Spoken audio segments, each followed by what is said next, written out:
누가복음 14장 15절에서 35절까지 말씀 같이 읽도록 하겠습니다. 15절에서 35절까지입니다. 시작. 함께 먹는 사람 중에 하나가 이 말을 듣고 이르되 무릇 하나님의 나라에서 떡을 먹는 자는 복되도다 하니 이르시되 어떤 사람이 큰 잔치를 베풀고 많은 사람을 청하였더니 잔치할 시각에 그 청하였던 자들에게 종을 보내어 이르되 오소서 모든 것이 준비되었나이다 하며 다 일치하게 사양하여 한 사람은 이르되 나는 밭을 샀음에 아무래도 나가 보아야 하겠으니 청컨대 나를 양해하도록 하라 하고 또 한 사람은 이르되 나는 소 5겨리를 샀음에 시험하러 가니 청컨대 나를 양해하도록 하라 하고 또 한 사람은 이르되 나는 장가 들었으니 그러므로 가지 못하겠노라 하는지라. 종이 돌아와 주인에게 그대로 고하니 이에 집주인이 노하여 그 종에게 이르되 빨리 시내의 거리와 골목으로 나가서 가난한 자들과 몸 불편한 자들과 맹인들과 전원 자들을 데려오라 하니라. 종이 이르되 주인이여 명하신 대로 하였을 때 아직도 자리가 있나이다. 주인이 종에게 이르되 길과 산울타리가로 나가서 사람을 강권하여 데려다가 내 집을 채우라. 내가 너에게 말하니 전에 청하였던 그 사람들은 하나도 내 잔치를 맛보지 못하리라 하였다 하시니라. 수많은 무리가 함께 갈새 예수께서 돌이키사 이르시되 물은 내게 오는 자가 자기 부모와 처자와 형제와 자매와 더욱이 자기 목숨까지 미워하지 아니하면 능히 내 제자가 되지 못하고 누구든지 자기 십자가를 지고 나를 따르지 않는 자도 능히 내 제자가 되지 못하리라. 너희 중에 누가 망대를 세우고자 할진대 자기의 가진 것이 준공하기까지에 족할는지 먼저 앉아 그 비용을 계산하지 아니하겠느냐. 그렇게 아니하여 그 기초만 쌓고 능히 이루지 못하면 보는 자가 다 비웃어 이르되 이 사람이 공사를 시작하고 능히 이루지 못하였다 하리라. 또 어떤 임금이 다른 임금과 싸우러 갈 때 먼저 앉아 1만 명으로서 저 2만 명을 거느리고 오는 자를 대적할 수 있을까 헤아리지 아니하겠느냐. 만일 못할 터이면 그가 아직 멀리 있을 때 사신을 보내어 화친을 청할지니라. 이와 같이 너희 중에 누구든지 자기의 모든 소유를 버리지 아니하면 능히 내 제자가 되지 못하리라. 소금이 좋은 것이나 소금도 만일 그 맛을 잃으면 무엇으로 짜게 하리요. 땅에도 그럼에도 쓸데없어 내버리느니라. 들을 귀가 있는 자는 들을지어다 하시니라. 아멘. 오늘 우리가 읽은 본문은 두 부분으로 나뉘어져 있죠. 앞에 부분은 예수님께서 이 바리새인 집에 청했다가 바리새인들에 대한 식사 도중에서 일어났던 여러 가지 일들을 기술하고 있습니다. 예수님께서 잔치상에서 그저 윗자리나 좋아하고 사람들한테 생색내기를 좋아하는 그들을 향해서 따끔한 소리를 하자 분위기가 좀 썰렁해졌겠죠. 일껏 예수님 좀 모셔다가 식사 대접하고 좀 가벼운 분위기로 기쁜 분위기로 가고 싶었지만 예수님께서 그들의 속된 그 마음을 그냥 두지 않으십니다. 오늘 이 유대인들 어쩌면 아브라함의 자손이라고 정말 굳게 본인들이 구원받았다고 믿는 백성들, 그 중에서도 특별히 바리새인들이나 이 율법을 철저히 지키는 사람들은 천국 가는 게 무슨 문제가 있겠느냐고 당연히 생각했을 사람들 아닙니까?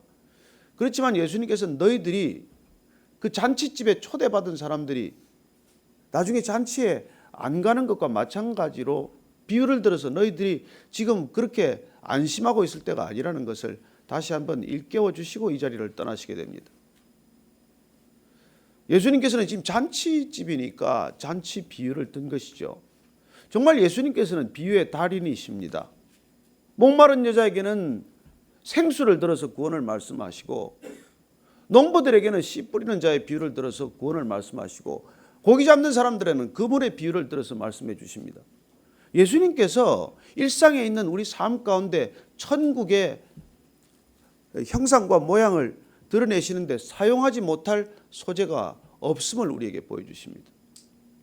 왜 그렇게 다양한 소재를 가지고 천국 말씀을 하실 수 있을까요? 여러분, 이 땅에 존재하는 것들, 태초부터 주님께서 만드신 것들 가운데 선하지 않은 것이 없기 때문입니다. 어떤 것도 예화가 될 수 있고 어떤 것도 비유의 소재가 될 수 있는 것이죠. 저는 여러분들이 성경의 비유만으로 만족하지 않게 되기를 바랍니다. 우리가 지금 살아가는 21세기에도 어떤 비유를 가지고도 하나님을 설명할 수 있어야 합니다. 어떤 비유로도 천국을 여러분들이 드러낼 수 있어야 하는 것이죠. 그런 고민하지 않고 그냥 뭐 성경을 전하는 것도 좋지만 그러나 성경 자체를 모르는 사람들, 지금 예수님께서는 어쩌면 율법에 통달했다고 하지만 그들에게 이 잔치상을, 잔치집을 들어서 천국 비유를 말씀해 주고 계신 것입니다. 안심하지 말아라. 이 사람이 좀 썰렁했던 탓인지 하나님 나라에서 떡 먹는 자는 복되도다 이런 얘기를 한번 했더니 예수님께서 16절 17절 말씀입니다. 시작. 이르시되 어떤 사람이 큰 잔치를 베풀고 많은 사람을 청하였더니 잔치할 시각에 그 청하였던 자들에게 종을 보내어 이르되 오소서 모든 것이 준비되었나이다 하며. 하나님의 나라, 니네들이 하나님의 나라를 알아? 뭐 그 광고 카피 보면 뭐 니들이 개맛을 알아?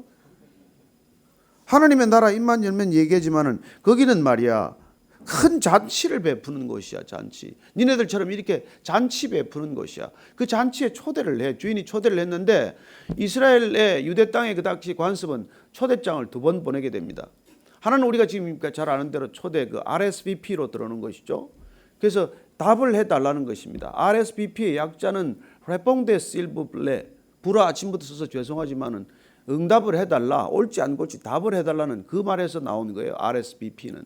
그럼 그 초대장 받으면 내가 가겠습니다, 못 갑니다를 연락을 해야 돼요. 근데 오늘 주님께서 말하는 이건 초대는 2번째 초대에 해당합니다. 가겠다라고 1차 초대에 응한 사람들이 이제 2번째 받는 통보는 맨날 며칠 몇 시에 며칠 날 우리 아들 혼사가 있고 결혼이 있으니 그 잔치에 오세요. 그러면 그건 당연히 가는 걸로 이미 확정이 되어 있는 거예요. 그러면 당연히 그건 변명 없이 가야 되는 자리입니다. 근데 오늘 보니까 세 사람이 다 꽁지를 빼는 것이죠. 제가 밭을 하나 새로 샀습니다. 돌봐야지요. 소를 10마리 샀더니 이 소가 어떤지 좀 밭을 갈 수 있는지 어떤지 좀 제가 봐야 되지 않겠습니까? 장가 들었으니까 신접 살림 차려야 되지 않겠습니까? 이런 변명들을 널어놓고 올 생각을 안 는 거예요. 그 집주인이 화가 나서 종에게 불러서 나가서 다 데려와라. 근데 눈먼 자, 절름 발휘하는 자, 그래요. 올 자격이 없다고 생각하는 사람들, 잔치집에 불을 끄라고는 생각도 못한 사람들, 그런 사람들을 데려오라는 거예요. 여러분 천국에는 그런 사람들이 간다고 말합니다. 주님께서는 번듯이 차려있고 모든 것 다 갖춰져 있고 부족함이 없는 사람들이 천국 가는 것이 아니라 아무것도 없지만 그 마음 가운데 잔치 한번 불러주면 원도 없겠네, 이런 사람들이 간다는 거예요. 그런 간절함, 그런 신앙의 간절함이 있어야 천국 가는 거 아니겠습니까? 저는 여러분들이 매일 아침에 얘기 나오지만 간절함으로 나올 수 있게 되기를 바랍니다. 날마다 드리는 예배지만 간절한 사모함이 없으면 예배 안 됩니다. 그냥 어제고 오늘이고 익숙한 예배가 아니라 늘 이 예배를 사모하는 마음 때문에 간절한 마음으로 나오셔야 은혜가 임하는 것이죠. 간절함이 없는데 무슨 은혜가 있겠습니까? 우리의 문제는 내일 우리가 저 다음 이 16장에 나오는 이 뭡니까? 이 저기 돌아온 둘째 아들처럼 우리가 변해버리고 만 것이죠. 다 불렀을 때는 감격이 있었어요. 근데 어쩌면 우리는 감격이 다 소멸된 거예요. 그래서 아버지가 나를 조건 없이 받아준 걸 잊어버리는 거예요. 그래서 문 밖에 나가서 형은 지금 안 들어오는데 이 형이 다시 집에 들어와야 한다는 생각을 안 하는 거예요. 어쩌면 문을 잠가버렸는지도 모르죠. 내 문을 잠그고 보니까 아버지도 밖에 계시네. 우리 교회가 오늘날 그런 모습이 될 수 있다는 것이죠. 오늘 주님께서는 천국은 가난한 자들과 몸 불편한 자들과 맹인들과 전원자들, 이런 자들을 데려온다는 거예요. 저와 여러분이 정말 숨 거두는 날까지 우리의 모습이 이런 모습이라는 거예요. 내가 본다고 하나 보지 못하는 맹인이요, 내가 걷는다고 하나 기껏 내가 가고 싶을 때 그냥 가고 마는 절름발이로 사는 인생이라는 것. 어디 한번 주님 원하시는 곳에 멀리 가보지도 못하고 그렇게 살아가는 인생이라는 것, 이걸 우리가 놓치고 잊어버리면 안 됩니다. 주님께서 우리를 부르신 까닭은 좀 번듯한 사람들이 안 와서 우리 같은 사람 부른 것 아닙니까? 그래도 잔치 자리가 남았기 때문에 주님께서는 더 데려오라는 거예요. 길과 산울타리까지 나가라는 것은 거기는 가면 경계지역이니까 이방인들이죠. 뭐. 이방인들까지 데려오라는 거예요. 그것도 강권해서 데려다가 내 집을 채우라는 것입니다. 천국의 자리 비좁지 않습니다. 이 땅에 있는 사람 다 가도 넉넉합니다. 주님의 마음이 그런 마음이라는 것이 다 데려오라는 것입니다. 우리는 가서 초대장만 전하면 돼요. 우리가 전도하지 않습니다. 무슬림권이 우리 전도 못합니다. 제가 중동 땅에 몇 번 갔지만 전도 10년 가도 한 사람 전도 못합니다. 전도가 안 되겠습니까? 선교가 안 될까요? 아니에요. 무슬림들 간증을 들으면 70%, 80%가 전부 직접 성령 체험을 하고 돌아옵니다.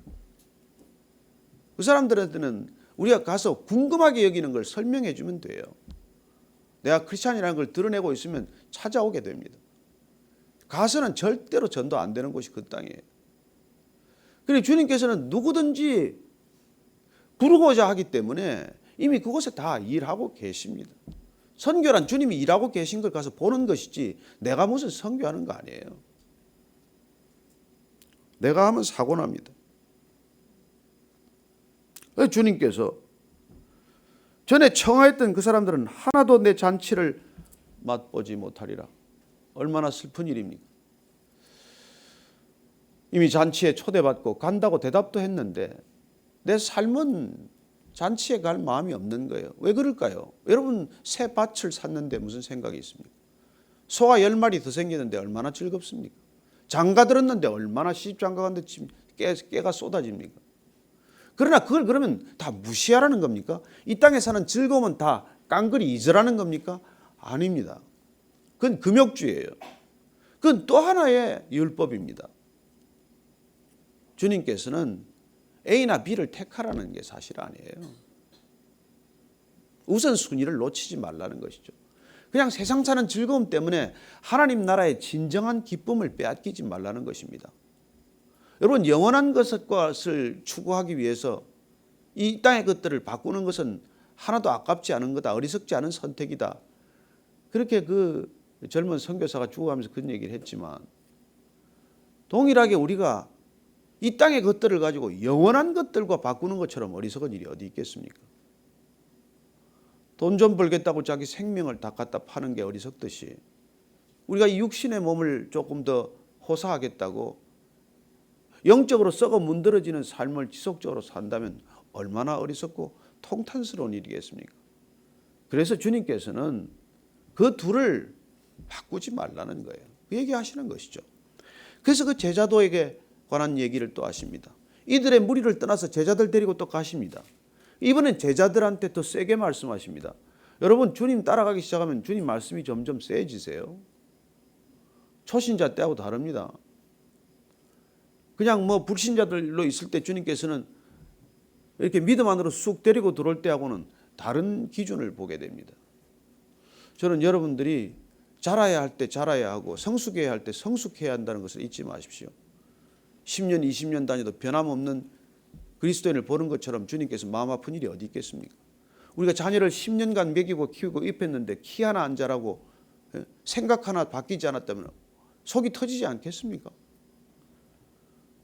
저는 여러분들이 날마다 주님께 더 가까이 가기를 바라고 날마다 주님께서 누리는 기쁨이 더 커질 때 주님의 뜻을 더 알아가기를 바라고 주님의 형상에까지 이룰 수 있다는 믿음을 가질 수 있게 되기를 바랍니다.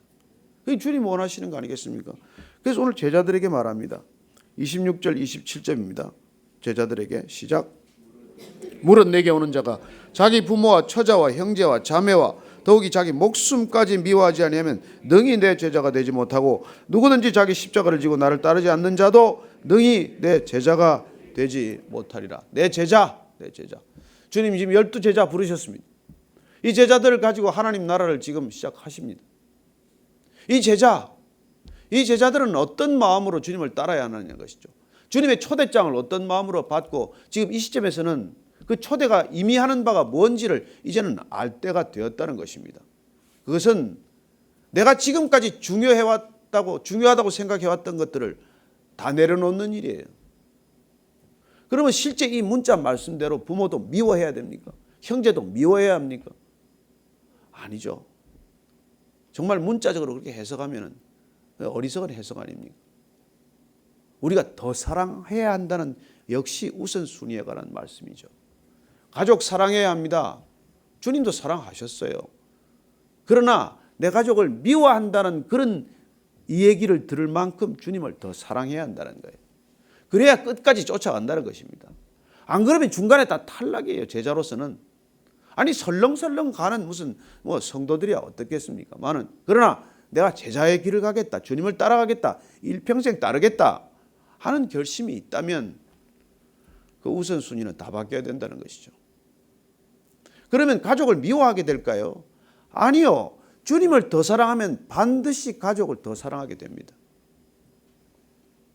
자녀를 사랑하고 싶습니까? 주님을 더 사랑하십시오. 그 자녀 사랑하게 됩니다. 그러나 주님보다도 가족을 더 사랑하면, 내 아내, 내 남편, 내 자녀를 더 사랑하면 여러분 관계 더 나빠집니다. 저는 많은 상담을 해보지만은 문제는 너무 단순해요. 교회를 다니면서도 말씀을 들으면서도 여전히 나를 더 사랑하고 제일 사랑한 게 나예요. 나밖에 몰라. 가족도 때로 몰라요. 내가 가족도 모르고 나밖에 모른다는 걸 모르고 왔다 갔다 해요. 사실은 정말 우리가 부끄러운 얘기지만 정말 교회 왔다 갔다 하는 사람보다도 세상 나가면 훨씬 그렇게 점잖은 사람들이 많습니다. 내가 아니라 이웃을 더 생각하는 사람들이 더 많아요. 근데 무슨 일인지 자꾸 믿음 안으로 들어오고 믿음 안으로 걸어가서 그 믿음의 본질을 놓쳐버리면 점점점 내한테 더 고집스러워지고 나밖에 모르는 사람이에요. 정말 안타까운 일입니다. 그게 아까 말씀드린 둘째 아들이 문을 걸어 잠그는 행동이에요. 은혜 받았을 때는 얼마나 좋았습니까? 그렇게 초라한 행색으로 돌아왔는데 덥석 안아주시는 아버지가 얼마나 감격적이고 눈물 납니까? 그러나 형 데리러 잠깐 나간 사이에 문을 잠가버리는 거예요. 그런 어이없고 초라한 모습을 우리가 갖게 되는 것입니다. 그래서 주님께서 지금 이 제자들이 결국 십자가 질 때까지 싸우는 제자들 아닙니까? 누가 더 큰지를, 뭘 버렸는데, 뭘 내려놨는데. 여러분 예수님 제자 됐다고 내려놓은 게 뭔데?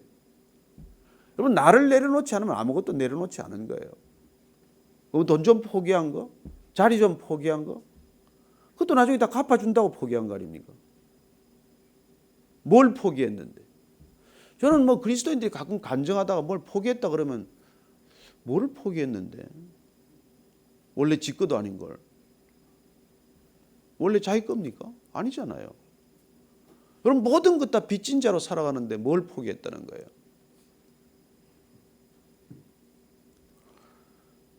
저는 저보고 뭐 포기한 게 있다고 뭐 이렇게 그걸 어떻게 내려놨습니까?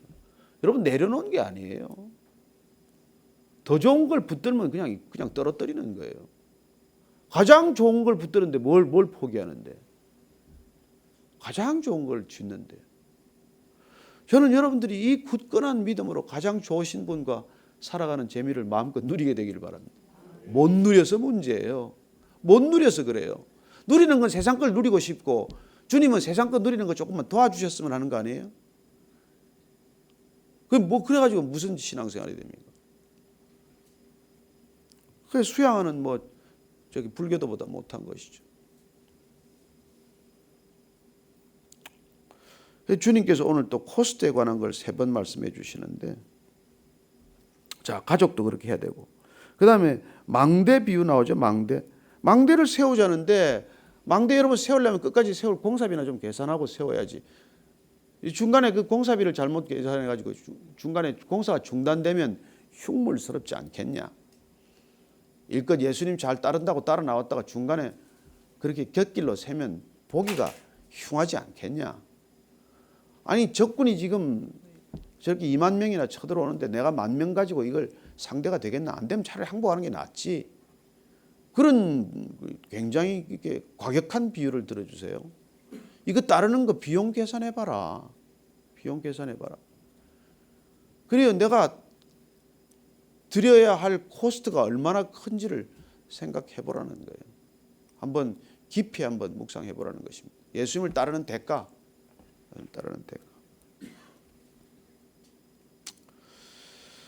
자, 그래서 예수님께서는 33절 말씀 이렇게 말씀하십니다. 시작. 이와 같이 너희 중에 누구든지 자기의 모든 소유를 버리지 아니하면 능히 내 제자가 되지 못하리라. 예, 이 부분이 얼마나 우리가 어렵습니까? 이 부분에 다 걸리지 않습니까? 모두 버리라. 뭘 어떻게 버리라는 겁니까? 무소유로 완전히 살라는 겁니까? 그렇죠. 이걸 무소유라고 우리는 흔히 말하기 쉽게 말하지만은 무소유 쉽지 않습니다. 소유를 버리려면 아까워서 못 버립니다. 여러분 11조 아까워서 못한 사람이 얼마나 많습니까? 11조 하려면 손이 부들부들 떨리지 않습니까? 그래서 우리는 아까 말씀드린 대로 주님을 더 붙들면 이게 가능해지는 것입니다. 주님을 더 사랑하면 소유와 무소유의 경계도 별로 중요하지 않아요. 내가 무소유입니다 하고 난 막 이렇게 또 입으로 얘기하지도 않아요. 뭘 또 무소유인데 또 있을 건 다 있고 먹을 건 다 먹고 사면서. 이게 소유와 무소유의 경계에 그렇게 묶여 있을 게 아니에요. 주님께서 뭐 그렇다고 해서 뭐 주님 무소유로 사셨죠. 그러나 그 뒤에 또 수발드는 또 마리아 부대가 있지 않았습니까? 어쨌건 우리가 주님의 진정한 의도는 그야말로 주님을 따라가는 이 제자도의 코스트가 내가 가지고 있는 소유에 집착해서는 절대로 따르지 못한다는 거예요. 내 소유가 중요한 건 내가 더 중요한 거 아닙니까? 내가 소유에서 자유로울 수 있는 건 내가 덜 중요해졌을 때 가능한 얘기예요. 내가 덜 중요해졌을 때. 그래서 우리 모두 다 이 부분에서 자유롭지 못하지만 그러나 주님께서 우리의 믿음을 다 아십니다. 믿음대로 해야 합니다. 믿음 없이 큰 헌금 해놓고 시험 든 사람 여럿 봤습니다. 저는 여러분들이 그런 무소유를 실천하려고 애쓰지 말고 주님을 점점 더 사랑하고 은혜가 점점 더 차오르면 내가 가진 것, 갖지 못한 것에 자유로워질 것을 분명히 믿으시기 바랍니다. 우리는 사랑하는 사람한테 돈 쓰는 거 아끼지 않습니다. 사랑이 식으면 돈이 아깝지만 주님이 정말 사랑하게 되면 소유에 그렇게 집착하지 않게 됩니다. 그렇습니다. 우리 모두가 다 걸려서 넘어지는 부분이지만 그러나 때를 따라서 주시는 하나님의 은혜를 쫓아가면 됩니다. 억지로 할 필요 없습니다. 안 되는 거 부들부들 손 떨어가면서 할 것도 아니에요. 주님이 그런 거 기뻐하지도 않습니다. 헌신이란 자연스러운 것이고 헌금이란 자연스러운 것이어서 주님을 사랑하는 그 마음을 주님께서는 이미 받으시고 과부의 2렙돈 그걸 더 귀하게 여기시는 주님 아닙니까? 나의 전부를 드리지 못해서 안타까워하는 이 마음이 있으시다면 저는 오늘 하루도 이 나라 이 민족을 위해서도 기도할 수 있는 우리가 될 것입니다.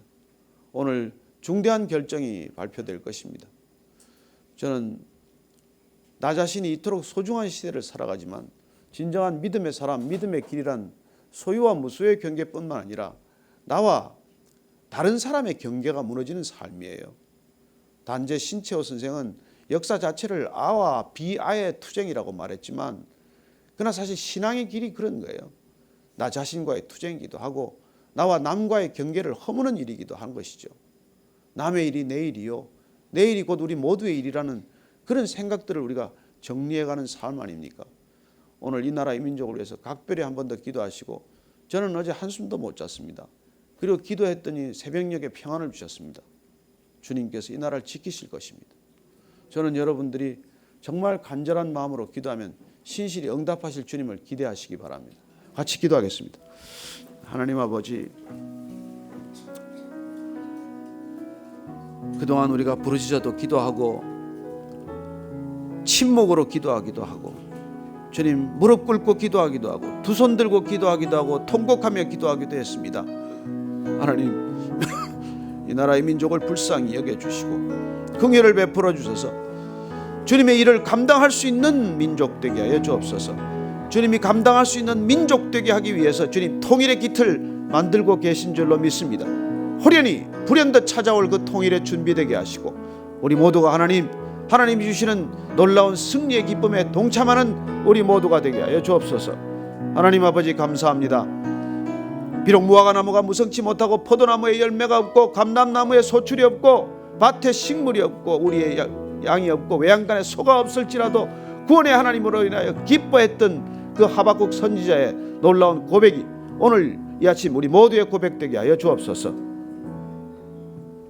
이제는 십자가에서 우리를 향하신 사랑을 전부 보여주신 우리 구주 예수 그리스도의 은혜와 하나님 아버지의 아름다운 사랑과 성령님의 날마다 사랑케 하심이 오늘 이 아침에 주를 따르는 경비가 어떤 것이라도 그 대가 기꺼이 치르기로 결정하고 그리고 주님의 잔치에 초대받은 정말 우리로서는 그 어떤 약속보다도 주님과의 약속을 더 신실히 여기고 그리고 그 약속 그 초대에 응하기로 결정한 이 자리에 고개 숙인 모든 믿음의 사람, 성령의 사람, 이 나라 이 민족 위에 열방 가운데 지금부터 함께 하시기를 간절히 축원하옵나이다.